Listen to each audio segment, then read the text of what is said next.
We've had a good year so far. Looking ahead, I see more opportunities for Nike and more challenges for our world than ever before.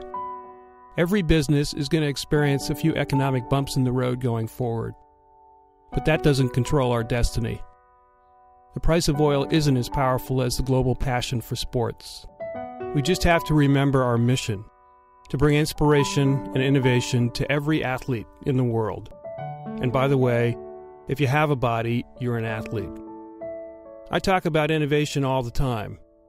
Innovation defines us, but right now I want to focus on the other two parts of our mission. First, inspiration. This can be elusive because it's really beyond our control. But if we keep an open mind, inspiration will come. It always does. Inspiration comes from great moments of courage, moments that can inspire a nation and change the world. Inspiration comes from great performances that shatter stereotypes. Asian athletes aren't supposed to be great sprinters, but nobody told Lu Zhang. Kathy Freeman won gold in Sydney, but she gave us something far more valuable. She gave a face to the grace and nobility of Australia's first culture. When Brett Favre retired, he said, "If I have to be remembered because of statistics, then I did something wrong along the way." Numbers are just numbers. A real legacy is about the positive impact we have on others. Athletes have a unique voice in our world. We listen when Ronaldinho stands up and speaks up against racism. Athletes rise to the challenge.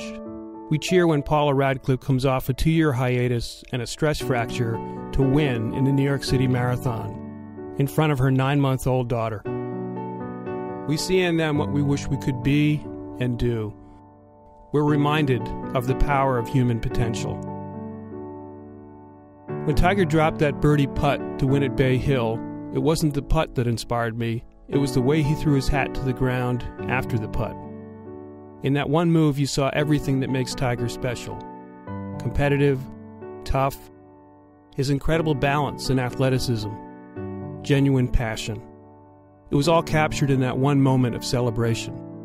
Tiger says he doesn't remember doing it. He inspired himself, and that's something we can all do. Inspiration is always about heart. When all pretense and negotiation is stripped away, when someone survives or exceeds the impossible, that's when you witness absolute truth.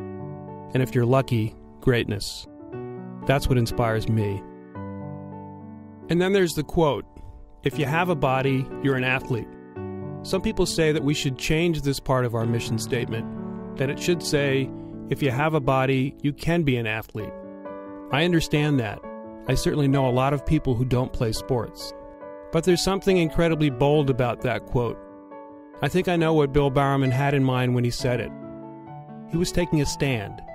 No caveats, no qualifiers. To be alive is to be an athlete.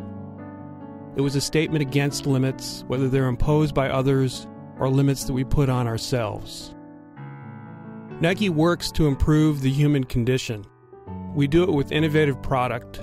We do it by being responsible stewards of our planet and generous members of our communities. We do it by helping those who need a hand up to reach opportunity. When we're at our best, we lead in ways that inspire ourselves and others to be just a little bit better every day. On August 8th, the Beijing Olympics will begin. It promises to be the most dramatic and exciting games of the modern era. We'll see. This much is certain. We will be inspired. Athletes of every race, nation, and religion, every size and strength, men, women, and children, will set aside everything but the moment and do their absolute best. We'll witness truth and greatness. I think that's what Bill was talking about.